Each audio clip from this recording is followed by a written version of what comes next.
আসসালামু আলাইকুম সুপ্রিয় বৃহত্তর কুমিল্লাবাসী, আমরা আগামী 10 অক্টোবর শুক্রবার বিকাল 3 ঘটিকা হইতে কুমিল্লা টাউন হল ময়দানে একত্রিত হয়ে কুমিল্লা বিভাগ বাস্তবায়নের সমাবেশের আয়োজন করেছি।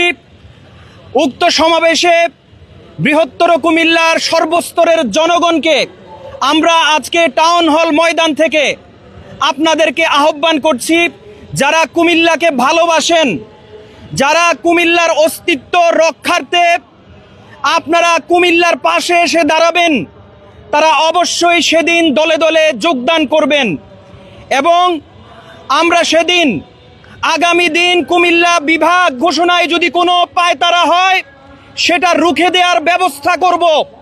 ওই সমাবেশ থেকে আমরা আগামী দিনে কুমিল্লা বিভাগ বাস্তবায়নের কার্যক্রম কখন কোথায় কিভাবে করতে হবে সম্মিলিত আয়োজনের মধ্য দিয়ে আমরা সিদ্ধান্ত নিব। আপনারা জানেন কুমিল্লা বিভাগ অচিরেই ঘোষণা হয়ে যাওয়ার কথা ছিল, কিন্তু যেই কোনো কারণেই হোক কুমিল্লা বিভাগ ঘোষণায় সাময়িক সমস্যার সম্মুখীন হয়েছে। ইনশাআল্লাহ আমরা সবাই মিলে আবারও জাগ্রত হয়ে সেই সমস্যার সমাধানের ব্যবস্থা করব। সবাই চাইবে পদ্মফুল সেখানে ফুটুক, কিন্তু পদ্মফুল যেখানে ফোটার সেখানেই ফুটবে ইনশাআল্লাহ।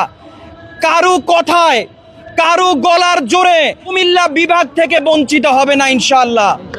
কুমিল্লার নামেই কুমিল্লার বিভাগ হবে ইনশাআল্লাহ।